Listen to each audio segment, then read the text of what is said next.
절대 권력이라는 것은 있을 수가 없습니다. 이 땅에 아무리 절대적인 권력을 소유하고 아무리 강했던 왕조와 왕권, 권세와 권력이라 하더라도요, 그 끝은 있더라고요. 이것이 역사가 알려주는 매우 엄중한 사실입니다. 하지만요, 너무나도 많은 사람들이 이 사실을, 참 권력을 잡고 힘을 누리고 있으면 이 사실을 잃어버리는 것 같아요. 올라올 때는, 그 자리에 있을 때는 모든 것을 얻는 것 같지만 그 자리에서 내려와야 되는 때가 있더라는 거죠. 제가 중국의 그 정주라는 곳에 한번 가본 적이 있습니다. 그 옆에 개봉이라는 그런 도시가 있던데요, 거기가 보니까 이게 송나라 때의 수도였더라고요. 송나라 때의 수도인데 제가 참 인상 깊게 그 지역에 한번 가본 기억이 있는데, 뭐냐면 용정이라는 곳이더라고요. 용정이라는 것은 뭐냐면 왕이 정사를 그럼 봤던 곳입니다. 왕이 앉아가지고 정사를 신하들과 함께 하는데, 이 용정의 계단이요, 상당히 높아요. 거기에 왕과 신하들이 앉아서 정사를 논했다는 거죠.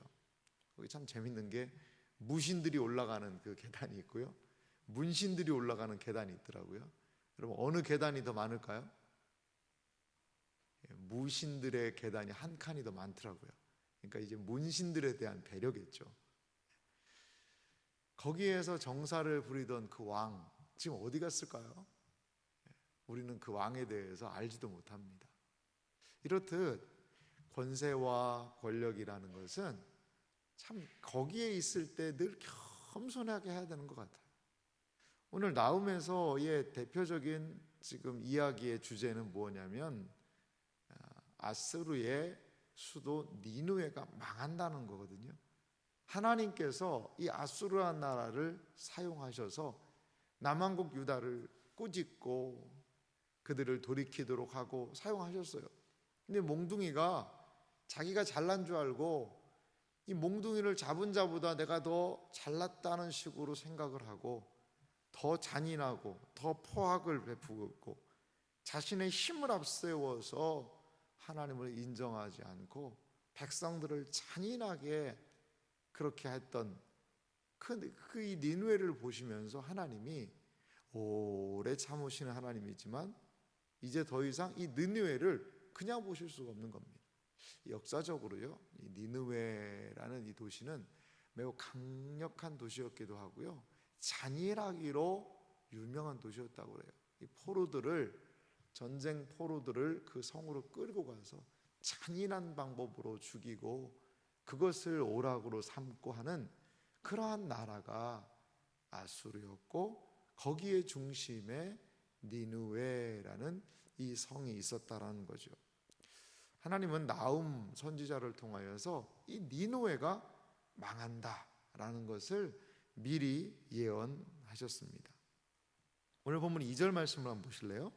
파괴하는 자가 너를 치러 올라왔나니, 너는 니느웨 성을 말합니다. 너는 산성을 지키며 길을 파수하며 내 허리를 견고히 묶고 내 힘을 굳게 할지어다. 파괴하는 자 누군지는 몰라요. 하지만 너를 치러 올라왔다는 거죠. 그러니까 이제 니느웨 성 사람들이요, 이 아수르 나라요, 너희도 한번 힘을 다해서 막아봐라, 이렇게 이야기를 하고 있습니다. 여기에 보면요, 파괴하는 자들의 모습 같아요. 3절부터 보면 이렇게 되어 있죠. 그의 용사들의 방패는 붉고 그의 무사들의 옷도 붉으며 그 항오를 벌이는 날에 병거의 쇠가 번쩍이며 이고 노송나무 창이 요동하는도다. 이 니느웨를 공격하러 오는 이 군사들의 모습을 아주 사실적으로 묘사하고 있습니다. 4절은요, 병거에 대한 이야기인데요, 병거는 미친 듯이 거리를 달리며 대로에서 이리저리 빨리 달리니 그 모양이 횃불 같고 빠르기가 번개 같도다. 그가 그의 존귀한 자들을 생각해내니 그들이 엎드러질 듯 달려가서 급히 성에 이르러 막을 것을 준비하로다. 이렇게 이들의 옷이 붉고 병사들이 미친 듯이 거리를, 그리고 횃불같이 번개같이 빠르게, 그리고 이러한 모든 명령을 준행하는 존귀한 자들이, 장군들이겠죠. 이 사람들이 탁 준비하고 있는 그러한 모습을 지금 여기에 보이고 있습니다. 역사적으로요, 니느웨는 주전 612년에 함락되었습니다. 이 메대와 바벨론의 연합군에 의해서 역사적으로 주전 612년에 함락이 됩니다. 아마도 이 나훔 선지자는 그 이전에 활동을 했겠죠. 그래서 하나님께서 앞으로 니느웨가, 아수르가 멸망할 것이다 라고 이야기를 하시는 거죠. 아마 이것이 친아수르 정책을 폈던 유대 사람들에게 들려졌던 말씀이라면, 사실 나훔은 정확하게 어떤 왕 때라는 말이 없어요. 우리가 알 수는 없지만 그 당시 남한국 유대가 친아수르 정책을 펴고 있었다면 그들에게는 매우 충격적인 소식이었을 거예요. 충격적인 소식이었어요. 이렇게 니느웨를 의지하고 아수르를 의지했던 그 유다 백성들에게는 이게 상당히 충격이었을 것 같아요. 이렇게 하나님께서는 이 나훔서에 있는 약속대로 니느웨 성을 함락시키겠다는 겁니다. 7절 말씀을 보니까요, 정한 대로 왕후가 벌거벗은 몸으로 끌려가니 그 모든 시녀들이 가슴을 치며 비둘기같이 슬피 우는도다. 여기 성경을 좀 자세히 보면은요, 보통 고대 전쟁에서 왕들의 싸움이지 않습니까? 왕이 전쟁에서 지면, 한 나라가 지면 그 왕을 끌어갑니다. 근데 여기에는 왕후가 벌거벗은 몸으로 끌려갔다, 이런 표현이 있어요. 근데 우리는 왕후로 이걸 번역을 했습니다만 문맥상 그렇게 번역을 했는데, 원어의 의미를 이렇게 좀 살펴보니까 여기 왕후라는 표현보다 그녀라고 되어 있습니다. 그녀가 끌려갔다는 거죠. 그러니까 그녀라는 것은 어떻게 보면 이것을 이제 왕후로 번역했지만 이 성 자체를 여성으로 받을 때가 많아요. 우리 요한계시록 공부할 때도 바벨론 그 큰 성을 뭐라고 봤죠? 음녀로 봤습니다. 거룩한 성 새 예루살렘은 뭐로 봤어요? 신부로 봤습니다. 그러니까 이 성을 여성 명사로 받는, 우리나라에는 성숙격이라는 게 없지 않습니까? 이 단어는 만약에 찬송가다, 그럼 찬송가는 여성형을 써야 된다, 이런 게 없어요. 근데 히브리어는 그런 게 있거든요. 헬라어도 그런 게 있고요. 그러니까 참 복잡합니다. 이 여자들한테 써야 되는 단어가 있고 또 남자들한테 써야 되는 그런 단어가 있습니다. 여성형 명사로 받고. 그래서 이 성 자체도 여성형으로 봐서 이거 그녀로 보는 거죠. 그녀로. 그럼 그녀는 누굴까요? 쉽게 말하면 니느웨라고 할 수 있습니다. 니느웨가 망해서 질질질 끌려가는 그러한 사람으로 의인화시켜서, 그리고 니느웨의 그러면 시녀들은 뭘까요? 백성들이겠죠. 모든 백성들이 함께 끌려가는, 니느웨가 망하고 백성들이 끌려가는 모습을 왕후와 그 모든 시녀들의 모습으로 빗대어서 이야기하고 있는 것 같기도 해요. 여러분, 니느웨라는 그 당시에 고대 근동의 가장 절대 권력의 핵심부, 심장이 바로 니느웨 아니겠습니까? 니느웨가 망하리라고 누가 생각했겠어요? 이스라엘, 이 남한국 유다도요, 니느웨에 대해서 이게 친아수르 정책을 펼치는 수많은 사람들이 있었습니다. 우리나라도 보면 역사적으로 그런 이야기가 있지 않습니까? 금나라를 명나라를 치고 금나라, 이런 이 중국과의 그 소수민족 그 큰 나라들, 원나라, 이런 나라들의 그런 역학 관계 속에서 이 조선이라는 나라가 어떠한 4대의 명분을 지키기 위해서는 우리가 이렇게 섬겨야 된다. 지금 4대의 명분이 중요하냐? 실질적인 세력으로 부상한 저 나라들을 우리가 그래도 인정해줘야 되지 않겠느냐? 여러 가지 정치적인 많은 논란들이 이 국제 정세 속에 있는 것이 사실이거든요. 유대 안에도 이 아수르를 의지하는 사람들, 또 그 당시에 애굽을 의지하는 사람들, 수많은 여러 가지가 당리당략이 나누어서 그들을 붙잡고 의지해야지 우리가 살 수 있다. 많은 사람들은 그렇게 생각을 했습니다. 하지만 오늘 하나님이 보시면요, 이 니느웨가 절대 강자처럼 보이지만 그 아수르가 고대 근동의 패권을 잡고 있는 그 나라지만 하나님이 볼 때는 이제 얼마 있으면 망하는 거예요. 그 망하고 무너지는 것을 이스라엘 백성들은 결코 붙들어서는 안 되는 것 아닐까요? 8절 말씀 보세요. 니느웨는 예로부터 물이 모인 못 같더니 이제 모두 도망하니 서라 하나 돌아보는 자가 없도다. 다 도망가는 거예요. 이 성의 망한 모습 아니겠습니까?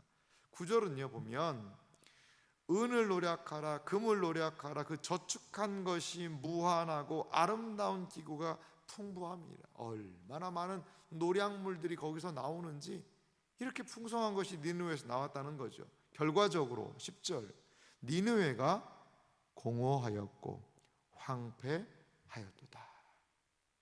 이 니느웨라는 이 나라가 공허하게 되었어요. 텅 비었습니다. 황무지가 되어버렸다는 거죠.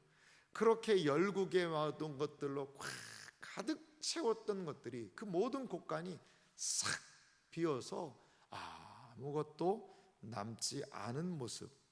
그래서 10절 좀 더 읽어보면요, 주민이 낙담하여 그 무릎이 서로 부딪히며 모든 허리가 아프게 되며 모든 낯이 빛을 잃도다. 사랑하는 성도 여러분, 니느웨는 자신의 힘을 앞세워서 지금 자신의 권세와 능력, 그들이 모아놓은 온갖 보화, 그것들을 앞세워서 이것이 우리를 견고하게 지켜줄 수 있다라고 자부하던 성이었습니다. 그런데 그렇게 하니까 어떻게 되는 줄 아세요? 자신의 힘을 앞세우게 되면요, 하나님을 소외시킬 수밖에 없습니다. 자신의 힘이 커지면요, 하나님을 인정하지 않게 되더라는 거죠. 예레미야에 참 의미심장한 말씀이 있어요. 사람을 의지하고 자신의 힘을 의지하고 사람을 의지하고 자신의 힘을 의지하면 어떻게 되느냐? 그 마음에 하나님 두기를 싫어한다는 거예요. 참 이 수순인 것 같아요. 사람들을 막 의지해요. 내 힘을 의지해요. 그러면요, 이 마음에 하나님이 계실 공간이 없다는 겁니다. 그런 사람들은 저주를 받을 것이다.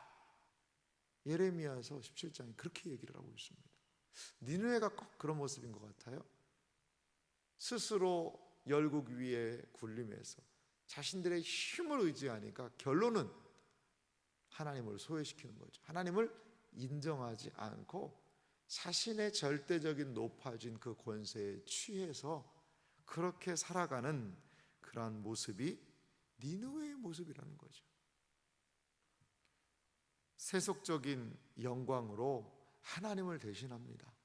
세속적인 즐거움을 가지고 하나님을 대신하는 이들의 모습, 결론은요, 공허하였고 황폐하였도다.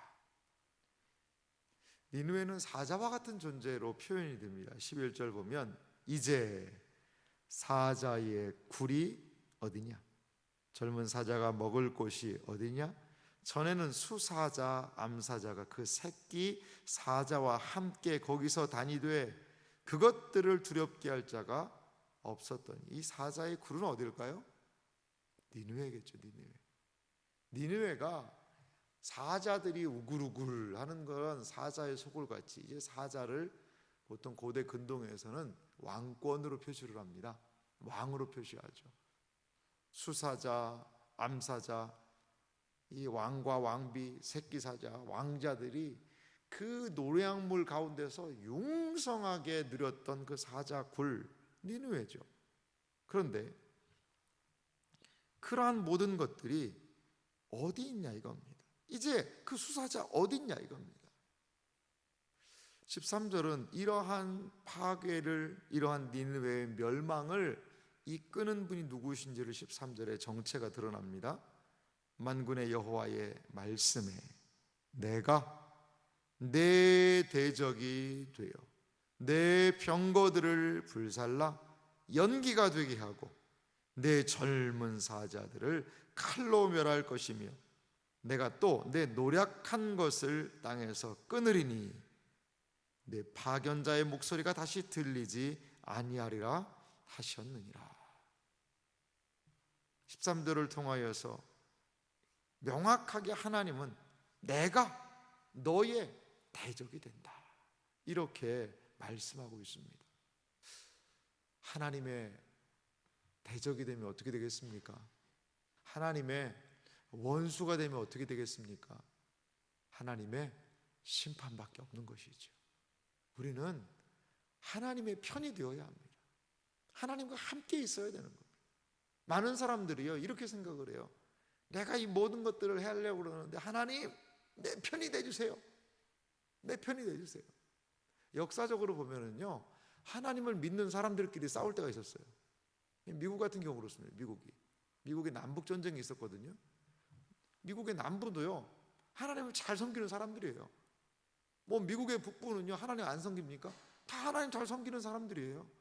남북 전쟁이 일어났습니다. 노예 제도에 대한 여러 가지 그런 부분에서도 말이죠. 미국이 남북 전쟁이 있었습니다.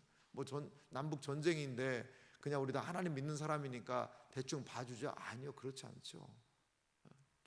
저기를 점령할 때까지 그 군사들 죽이면서 가는 게 전쟁 아니겠어요? 똑같이 하나님 믿는 사람들인데 말이죠. 이쪽 북군에서의 지도자는 우리가 잘 아는 아브라함 링컨이었죠. 남군은요 월리엄 리라는 그 장군이 있었습니다. 아주 이분도 신앙생활 하는 사람이에요. 근데 아브라함 링컨의 그 한 참모가 이런 얘기를 했다는 거죠. 하나님이 우리 편일 것이다. 하나님이 우리 편이 되셔서 이번 싸움 이기게 할 것이다 라고 했더니 링컨이 그런 얘기 했다고 그래요. 참 이분도 정직한 분이에요. 하나님이 우리 편이라고 이야기하지 말아라. 진정으로 누가 하나님 편이겠냐? 우리가 하나님의 편이면 하나님이 도와주실 거 아니냐? 내가 어떠한 편에 속해 있는지를 먼저 기억해야 되지 않겠냐? 무조건 하나님 끌어다가 우리 싸움에 도와주시오. 그거는 그렇게 할 수 있는 건 아니다. 우리가 하나님의 편인지를 생각하자. 참 정직한 것 같아요. 사랑하는 성도 여러분, 이 세상에 모든 것들이 이렇게 끝날 때가 있거든요.